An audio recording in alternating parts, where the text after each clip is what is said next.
لوگ آپ کی روبرو آئیں گے آپ کے ایمان کو چھیننے، کوئی تشیع کے لباس میں آئے گا، کوئی خوارج کے لباس میں آئے گا، کوئی کسی لباس میں آئے گا، کوئی دیابنا، کوئی وہابیہ، تمام لباسوں میں مومنین سنی بھولا بھالا مسلمان کا ایمان اپنے ہاتھوں سے کھینچ لیتے۔ لیکن یاد رکھو کہ جب انسان کے جڑیں اگر مضبوط ہیں تو پیڑ پودے اس کی پتیاں سوکھ جائیں، اس کی ڈگاریں، ٹہنیاں، شاخیں سب سوکھ جائیں، اگر اس کی جڑ کے اندر مضبوطی ہے تو ایک دن وہ ہرا بھرا ضرور ہوتا ہے۔ اسی طرح مومن کی زندگی رسول دو عالم صلی اللہ علیہ وسلم کی عصمت مطہرہ پہ عمل کرنے والے سنی، اگرچہ ان کی شاخیں سوکھی ہو گئی، اگرچہ ان کی پتیاں جھڑ گئی، ان کی شاخوں میں پھل نہیں ہے، لیکن اگر ان کی جڑیں محمد رسول اللہ کی عقیدہ و ایمان پر مضبوطی ہے تو ضرور ان کو جنت داخل کیا جائے گا۔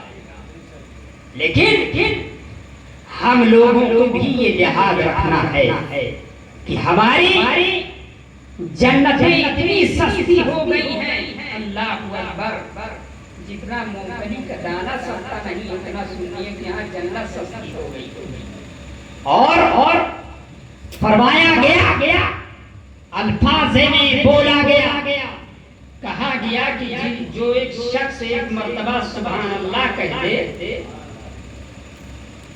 تو اس کے لیے جنت میں درخت لگ جاتا۔ یہ حدیث سنا دی گئی، آپ نے اس پہ عمل کر لیا، ایک مرتبہ کہنے پر جنت کے اندر درخت لگ گیا، تو اگر کوئی آدمی یہ کہہ لے کہ آپ میں آج 1000 مرتبہ کہوں گا تو درخت کیا پوری باغ جنت کے اندر لگ جائے گی۔ لیکن مجھے بتاؤ درخت تمہارا ہے، کس کی زمین میں تم لگاؤ گے باغ؟ کس کی زمین میں لگاؤ گے درخت؟ یہ زمینیں تمہارے روزے ہیں، تمہاری نمازیں ہیں، اگر ان نمازوں کے پابند نہیں ہو سکتے ہو تو سبحان اللہ کا صلہ کچھ ملنے والا نہیں ہے، یاد رکھیے گا مسلمانوں۔ اور ہم سب کو اللہ رب العزت اپنے ایمان و عقیدے کی حفاظت کرنے کی توفیق و رفیق فرمائے۔ حضور غوث اعظم رضی اللہ تعالی عنہ پر دو چار باتیں میں پیش کر دوں، اس کو ملاحظہ فرمائیں۔ زندگی کے اندر ایک علم خانقاہوں میں ہے، ایک علم مدارس ہے۔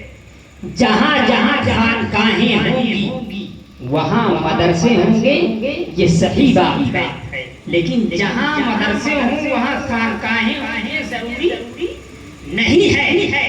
حضور غوث اعظم رضی اللہ تعالی عنہ اپنے وقت کے صرف اللہ کے ولی نہ تھے بلکہ اپنے وقت کے مجدد بھی تھے، اور اپنے وقت کے سب سے بڑے عالم دین مانے جاتے تھے، جو شہر جیلان سے علم دین کی حصول تعلیم کو حاصل کرنے کے لیے بغداد کا سفر کیا تھا غوث اعظم نے۔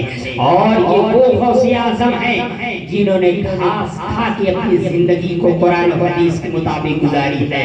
ان کے بارے میں مؤخرین نے فرمایا کہ جب انہوں نے اپنے جسم میں گھاس کے ٹکڑے ڈالے ان کا جسم ہرا پڑنے لگ گیا تھا۔ اللہ اکبر۔ جیسا کہ انہوں نے بتایا کہ 40 سال تک فجر کے یعنی عشاء کے وضو سے فجر کی نماز کو امام حضرت غوث اعظم پڑھاتے رہے۔ غوث اعظم رضی اللہ تعالی عنہ کی سیرت ہم صرف ان کو ایک اللہ کی ولی کے طور پہ نہیں دیکھتے ہیں، بلکہ انہوں نے ہزاروں ہزار مسئلے اپنی زندگی میں حل کیے ہیں۔